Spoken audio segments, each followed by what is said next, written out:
Beredar di media sosial Telegram pada Rabu 31 Juli 2024 sebuah video yang menunjukkan detik-detik penghancuran peralatan militer yang dioperasikan militer Ukraina. Dalam rekaman tersebut dapat terlihat penggunaan senjata self-propelled AS-90 ATGM-4 M2018 6x6 155 mm Korea Utara pada musim semi tahun ini yang digunakan oleh Angkatan Bersenjata Federasi Rusia. Diketahui juga, senjata self-propelled Ukraina berada hanya pada jarak sekitar 10 km dari titik militer Rusia beroperasi.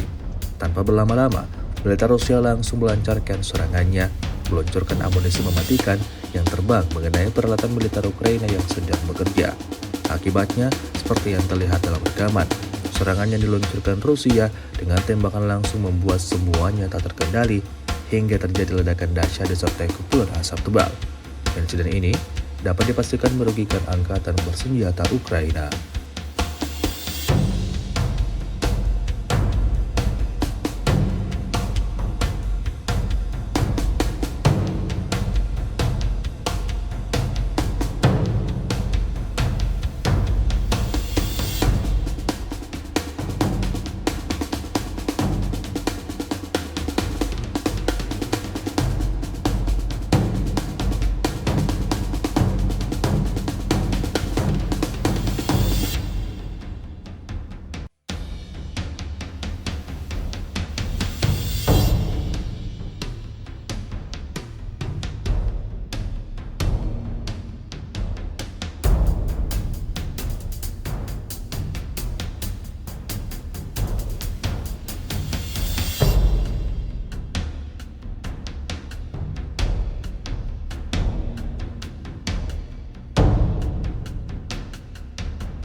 Download Tribun X sekarang, menghadirkan lokal menjadi Indonesia.